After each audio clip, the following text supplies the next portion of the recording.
right? Yeah, it depends on the player. I mean, I gotta be honest, and not to in any way throw my fellow NBA writers and media brethren and sisters under the bus. But if you're critical of NBA players, they actually do pay attention. It does offend them. They do get frustrated.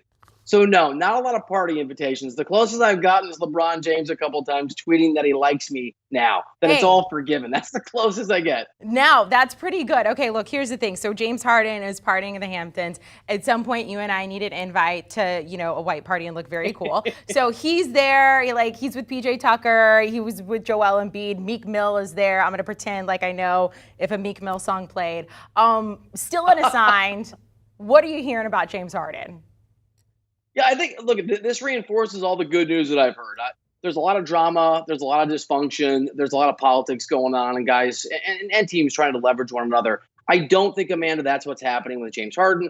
He's not under contract right now. We know that he did not into that deal. The expectation is he will sign a team-friendly deal with the Sixers, which enabled them to bring in PJ Tucker. And look, we could be wrong, but I don't think James Harden would go out of his way to make life easy for the Sixers, go party with a bunch of Sixers, and then change his mind. Kyrie Irving might, James Harden wouldn't. So I think what's going on is that we're going to get to a point where we'll get an announcement in the next 2 or 3 or 4 days that Harden is signed somewhere in the range of a 3-year deal, $100 million or more, what we expected, less than the max, fewer years than what he could have gotten in Philadelphia, enough to be comfortable, but so much flexibility for Philly that they can bring in some of the folks we've talked about. I think everything's good, other than the fact that we have not gotten that invitation to that white party yet.